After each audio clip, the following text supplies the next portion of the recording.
সৎকার্যবাদ হচ্ছে theory of causation. মানে যে কোনো জিনিস আমরা যখন দেখছি সেটাকে কার্য বলা হচ্ছে। যেরকম আপনি যদি সামনে একটা টেবিল দেখতে পারেন, বা একটা আপনি খাট দেখতে পাচ্ছেন, বা মোবাইল ফোন দেখতে পাচ্ছেন, যা কিছু আপনি দেখছেন, একটা মাটির ঘড়া দেখছেন, যা কিছু আপনি দেখছেন সেটাকে কার্য বলা হচ্ছে। তো এই কার্যটা হচ্ছে থিওরি, এফেক্ট। এই এফেক্টটা কিছু দ্বারা, there has been some cause behind this effect, কিছু দ্বারা এই এফেক্টটা তৈরি হয়েছে।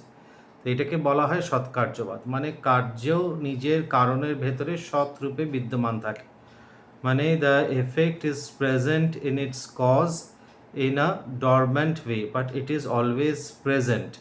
এরকম নয় যে কিছু না থেকে কিছু ছিল না, তার থেকে একটা কিছু সৃষ্টি হচ্ছে। তো যে কোনো জিনিস তৈরি করার জন্য দুটো মূল উপাদান কারণ লাগে আমাদের, এবং নিমিত্ত কারণ, মানে দুটো কারণ লাগে। উপাদান কারণ হচ্ছে মেটেরিয়াল কজ, আর নিমিত্ত কারণ হচ্ছে কি আমাদের এফিশিয়েন্ট কজ। তো ধরে নিন একটা টেবিল তৈরি করার জন্য আমাদের উপাদান কারণ হতে পারে কাঠ, আর নিমিত্ত কারণ হচ্ছে যে কার্পেন্টার সে। তো সেরকমই এই সাংখ্য দর্শন মনে করে যে কার্য নিজের কারণের ভেতরে কার্যরূপেই বিদ্যমান থাকে। তো যখন এই প্রকৃতির মধ্যে তিনটে গুণ, প্রকৃতি হচ্ছে কি কারণ, এবং এই তিনটে গুণ হচ্ছে কার্য, এই তিনটে গুণের রূপেই বিদ্যমান থাকে। কিন্তু তারা যখন সৃষ্টি হয় তখন এদের মধ্যে একটা বিষম পরিস্থিতি আসে, মানে এদের মধ্যে চেঞ্জেস আসে। তো তিনটে ইকুয়াল অবস্থায় থাকে না, তিনটে গুণ বাড়ে কমে, তখনই সৃষ্টি হয়। আর যখন এরা একদম ব্যালেন্স স্টেটে চলে যায় তখন সৃষ্টি হয় না, তখন কিন্তু সৃষ্টি বন্ধ হয়ে যায়, তখন সৃষ্টি লয় প্রাপ্ত হয়। তো যখন এই তিনটে গুণ একদম ব্যালেন্স স্টেটে চলে আসে, তো তিনটে গুণের ভেতরে সবসময় কিছু না তারতম্য হতে থাকে। তো এইগুলো, এই যে মানে এই কার্যগুলো তিনটে গুণ থেকে দেখতে পাচ্ছি আমরা। অহংতত্ত্ব, মহত্তত্ত্ব, অহংতত্ত্ব, আমাদের মন, পঞ্চ জ্ঞানেন্দ্রিয়, পঞ্চ কর্মেন্দ্রিয়, পঞ্চ তন্মাত্রা, পঞ্চ মহাভূত, এইগুলো যে সৃষ্টি হচ্ছে, এইগুলো যখন পঞ্চমহাভূত থেকে আবার যখন সেটা প্রকৃতিতে ফেরত যাবে, আমরা সূক্ষ্ম থেকে স্থূল হচ্ছি। আর আমাদের যোগের পথটা হচ্ছে, যেটা প্র্যাকটিক্যাল পার্ট সাংখ্য দর্শনের, হচ্ছে যোগ দর্শন, যার দ্বারা আমরা এই মুক্তি পাবো আর কি। এই মানে প্রকৃতি পুরুষের বিবেক আমাদের হবে এবং তার বিয়োগ হবে, আলাদা হয়ে যাবে প্রকৃতি এবং পুরুষ, তার থেকে মুক্তি ধরা হয়েছে সাংখ্য দর্শনে বা যোগ দর্শনে। তো এই যখন সেটা হবে তখন আবার আমরা স্থূল থেকে ধীরে ধীরে ধীরে ধীরে সূক্ষ্মের দিকে যেতে থাকবো।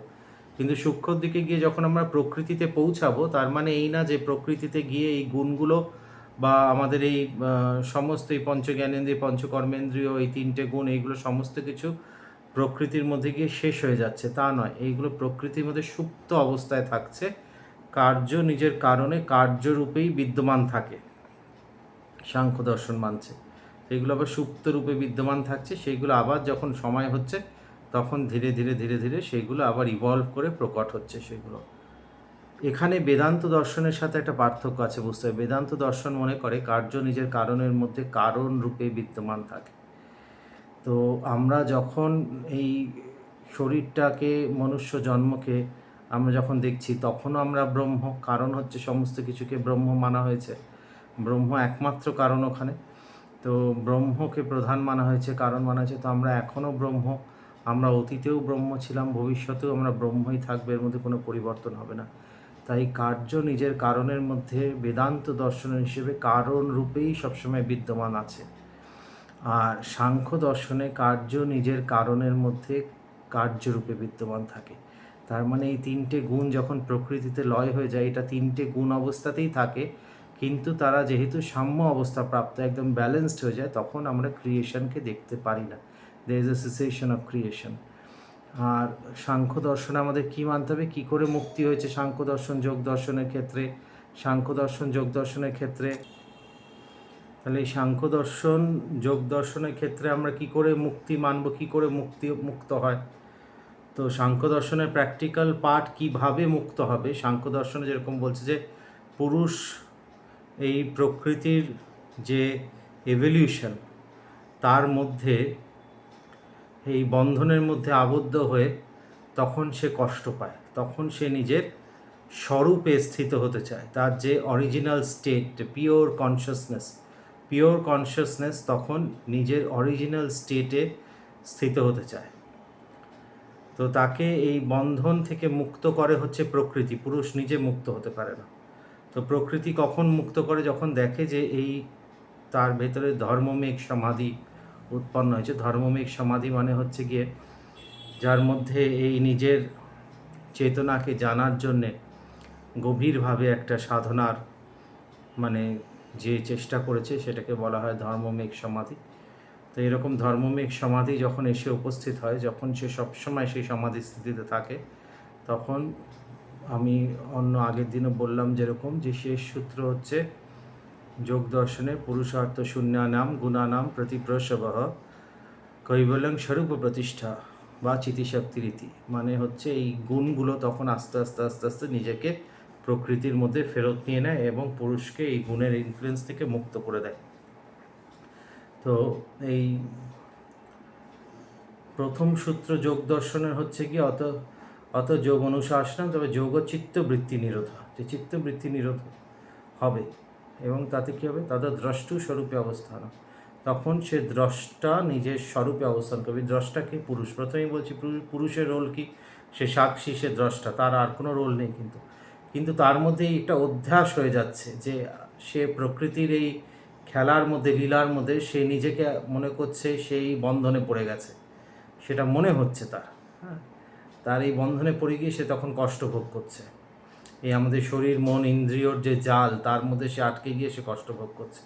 তো এই শরীর মন আমাদের নানান রকম বিকারের এই তিনটে গুণের পরিবর্তনে যে বিকার সারাক্ষণ উৎপন্ন হচ্ছে, সেই জাল থেকে মুক্ত হওয়ার জন্য আবার কী করতে হবে? এই যোগ দর্শনে যে আমাদের অষ্টাঙ্গ যোগ বলা আছে বা ক্রিয়াযোগ বলা আছে, যে সেই সাধনা করতে হবে। যম, নিয়ম, আসন, প্রাণায়াম, প্রত্যাহার, ধারণা, ধ্যান, সমাধি, তার অভ্যাস করতে হবে। তো তার দ্বারা আস্তে আস্তে সমাধি স্থিতি হলে কীরকম হয়? প্রথমের দিকেই গভীর সমাধি হয় না, ধীরে ধীরে করতে করতে করতে করতে ধ্যানের অবস্থাতে গভীর সমাধিতে স্থিতি হয়।